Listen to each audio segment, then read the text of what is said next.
Alright, let me ask you something. Have you ever sat in a meeting and thought, how the fuck did this guy end up in charge? Not in an angry way, not even jealous, just purely confused. Like you're watching a car crash in a slow motion and the driver is confidently explaining why the steering wheel is an optional accessory. You can literally see the mistake coming. You can predict the failure timeline. Week 1 optimism, week 3 panic, and then week 6 blame game. Yet, the person who doesn't even understands the problem confidently explains you the solution. Why? Your boss doesn't have time to verify facts. Your audience doesn't have patience for nuisance. Your manager does not reward accuracy. He rewards decisiveness. So the person who says, I can handle this, beats the person who says, let me analyze this first.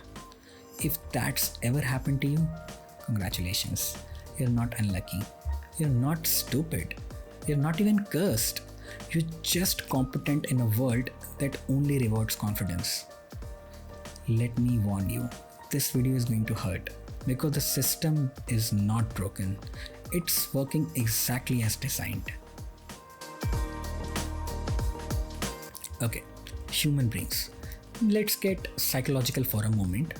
Human beings are not truth-seeking machines. They are comfort-seeking animals. And confidence?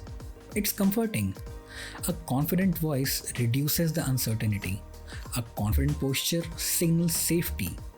A confident narrative feels like a control.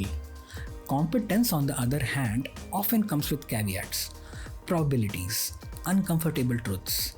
It depends kinda answers, and people hate that. They don't want accuracy, they want relief from doubt. So they follow the person who sounds like they know what they are doing, even if they don't. Okay, here's the dirty secret no one tells you. The smartest person in the room doesn't look impressive. They don't dominate conversations. They don't even speak in slogans. They do not use words like disrupt, synergy, or 10x. They look tired, mentally tired. They are underpaid, not because their work is useless, but because preventing disasters doesn't show up on quarterly slides. They talk carefully. They choose their words slowly. They say things like, I might be wrong, but, or we should consider the downside. And the moment they say that, half the room mentally blacks out. We see a confident tone and think, leader. We see a hesitation and think, risk. Even if the hesitant person is 10 times smarter. Confidence feels like control.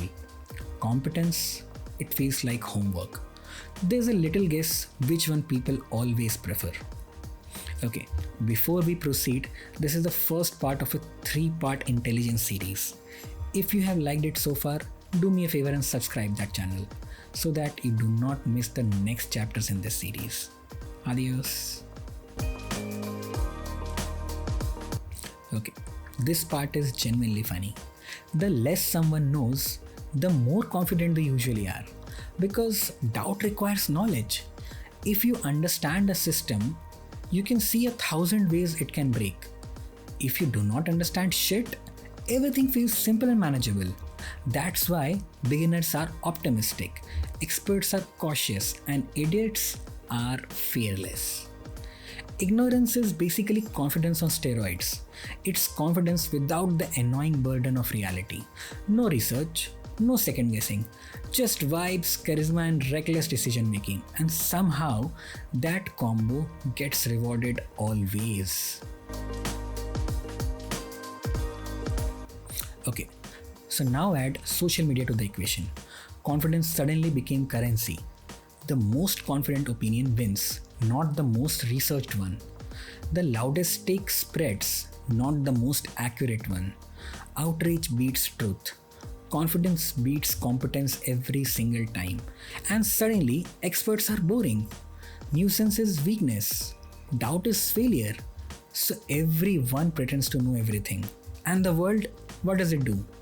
It applauds. Okay, meetings, right? This one is interesting. Let's talk about meetings. Meetings are not about solving problems. If they genuinely were, most meetings would be emails, and most emails would be completely ignored. Meetings are not about performance. The competent person is sitting quietly, mentally mapping the dependencies, risks, failure points, and long term consequences. They'll be thinking this will fail because no one accounted for X, Y, and Z. The confident person, on the other hand, says, let's move forward and iterate. And everyone nods like that sentence has a plan inside it. Iterate is corporate for we have no idea, but we'll pretend this is strategy and panic later.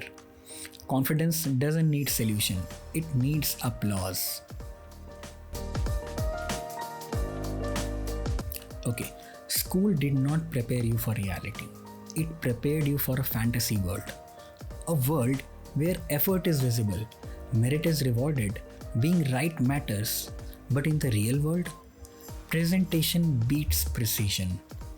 That's why toppers freeze in offices while average students run meetings like CEOs. One learned how to solve equation, the other learned how to speak like solutions were obvious. The system didn't pick the smarter one, it picked the better performer every single time. This is not a motivational speech. I'm here not to tell you just work harder or be patient. Fuck that. This is a wake up call. Because once you understand this game, you stop being surprised by unfair outcomes. And once you stop being surprised, you stop being bitter. You get strategic. You realize competence alone is silent. Confidence is a microphone. So the real question is not why does confidence win?